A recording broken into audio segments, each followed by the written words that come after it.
তুমি বেশি বেশি আমি মালিকের দরবারে কান্নাকাটি করবা, আমি মালিকের দরবারে দুইখানা বেশি সেজদা দিবা, আমি মালিকের দরবারে একটু বেশি জিকির করবা। দিনটা অনেক ছোট, এই যে সামনে রমজান মাস আসতেছে, 30টা রোজা রাখতে হবে লাগাতার। এই জন্য লাগাতার রোজা রাখতে কষ্ট হয়।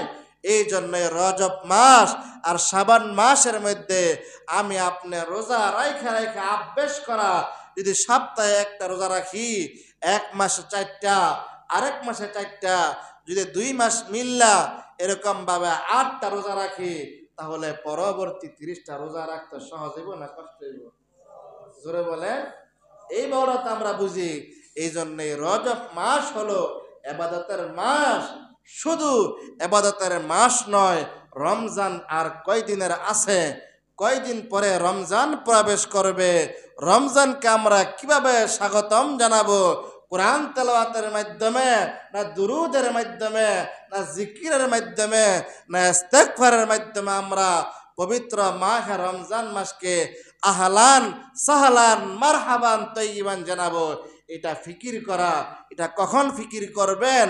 আমরা তো অনেক সময় দেখা যায় দুনিয়ার ক্ষেত্রে অনেক চালাক, আখিরাতের ক্ষেত্রে আমরা শুধু বোকা আর বোকা। এই মিয়া সাহেব, আপনি আমার লগে হারতেছেন, অপর এক ভাইয়ের লগে হারতেছেন, বাজারে যাইতেছেন, ক্ষেত খামারে কাজ করতেছেন, আপনি যদি আপনার ওই পাশে যিনি আছে ওনাকে জিজ্ঞাসা করেন, কিরে রোজার আর কতদিন আছে, এই যে হিসাব নিকাশ করলেন, আল্লাহ রব্বুল আলামিন বলে যে বান্দা আমলের ফিকির করিয়া দিন তারিখ জিজ্ঞাসা করে, আমি ওই কথার বিনিময়ে তার আমল নামার মধ্যে সব লিখে দেই। জোরে বলেন সুবহানাল্লাহ। একটু ফিকির করা, সবে বেরাত কবে, সবে মেয়ারাজ কবে, একটু ফিকির করা, জানা হুজুর সামনে রমজান মাস আসতেছে, আমার একটা তসবিহ দেন, হুজুর রমজান মাস আসতেছে, আমার একটা কিছু শিখাই দেন না, আমি রমজানকে স্বাগতম জানাই, আমি একটু শিখি, আমি একটু পড়ি।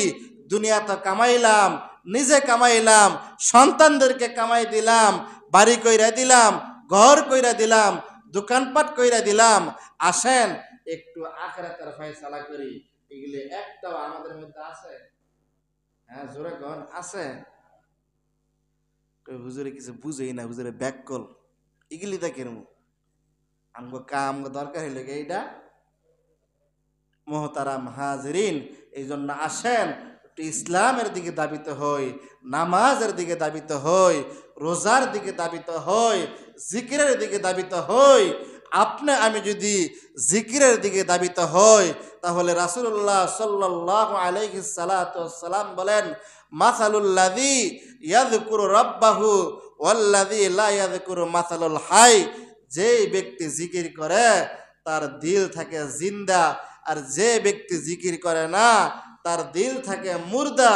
সুতরাং আমরা কি জিকির কইরা আমাদের দিলটাকে জিন্দা রাখতে চাই? হ্যাঁ, জিকিরের মধ্যে আমাদের জন্য সবচাইতে বড় জিকির হলো 5 ওয়াক্ত নামাজ জামাতের সাথে আদায় করা।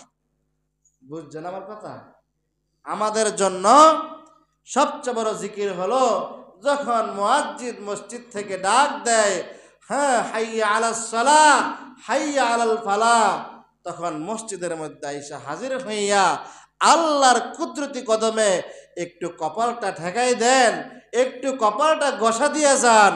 হাসরের ময়দানে আল ইয়াউমা নাখতিমু আলা আফওয়াহিহিম ওয়া তুকাল্লিমুনা আইদিহিম ওয়া তাশহাদু আরজুলুহুম বিমা কানু ইয়ামালুন। হাসরের ময়দানে আপনার আমার জবানটা তালা মারে দেওয়া হবে, আমার হাত আমার বিরুদ্ধে সাক্ষী দিবে, আমার পা আমার বিরুদ্ধে সাক্ষী দিবে, আমার চোখ আমার বিরুদ্ধে সাক্ষী দিবে, আমার ঠোঁট আমার বিরুদ্ধে সাক্ষী দিবে, আমার কান আমার বিরুদ্ধে সাক্ষী দিবে, আমার দেহ আমার বিরুদ্ধে সাক্ষী দিবে। একজন কবিতা বলেন, 10 বগুয়াদ মানচুনি 10 দিদা আম, 10 বগুয়াদ মানচুনি 10 দিদা আম, লব্বা গোয়াদ মানচুনি বুসিদা আম, 10 বগুয়াদ দিদা আম সুয়ে হারাম, জবা গোয়েদ চিদাম সামরুল কালাম। একজন কবি বলেন, আরে তোমার হাত, পা, চোখ, কান, মাথা, চুল তো অনেক দূরের কথা, তোমার শরীরের চামড়া, শুধু চামড়া নয়, শরীরের মধ্যে সবচাইতে পাতলা চামড়া হলো ঠোঁটের চামড়া। হ্যাঁ, ঠোঁটের চামড়া সবচাইতে পাতলা না? এই ঠোঁটের চামড়াও আপনার আমার বিরুদ্ধে সাক্ষী দেবে। যদি আমার প্রত্যেকটা অঙ্গ প্রত্যঙ্গ আমার বিরুদ্ধে সাক্ষী দেয়, তখন আমার ভয়াবহ অবস্থা হবে। আর যখন এই ভয়াবহ অবস্থা হবে, 1000 বছর পর্যন্ত আল্লাহ তাআলার দরবারে কান্নাকাটি করবো, আয় আল্লাহ, আমার পিপাসা লাগছে, আমাকে একটু খাবার দেন। তাফসীরের কিতাবের মধ্যে পাওয়া যায়, 1000 বছর কান্নাকাটি করার পরে যখন আপনাকে আমাকে জাহান্নামের যে খাবার আছে, মরক্ত আছে, পুজ আছে, ওগুলো আপনাকে আমাকে দিবে খাওয়ার জন্য।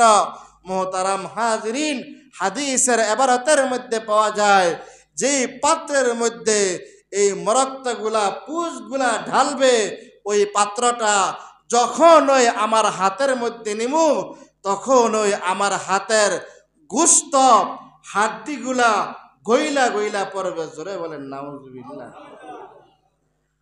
হ্যাঁ, এরকম ঠোঁটে নিমু তো অনেক দূরের কথা, ঠোঁটের কাছে ওই পেলা নেওয়ার সাথে সাথে এই নিচের ঠোঁট 90 গজ নিচে নামবে, উপরে ঠোঁট এরকম মাথা দিয়া শুইলা পিছন দিক দিয়া ঢুইলা পড়বে। এই হইল মুহতারাম হাজরিন একটা ধারণা দিলাম জাহান্নামের যে পেলার ব্যাপারে। এই জন্য মুহতারাম হাজরিন এমন কাজ করতে হবে যেন আমাদের বিরুদ্ধে কোরআন সাক্ষী না দেয়। জোরে বলেন ঠিক কিনা? আমরা কি চাই যে আমাদের পক্ষে কোরআন থাকুক? যদি আমরা চাই তাহলে কোরআনের হুকুমগুলা মানতে হবে, 5 ওয়াক্ত নামাজ জামাতের সাথে আদায় করতে হবে, হালালকে হালাল মানতে হবে, হারামকে হারাম মানতে হবে। আল্লাহ তাআলা আমাদেরকে বুঝার এবং আমল করার তৌফিক দান করুক। সকলে বলেন আমিন।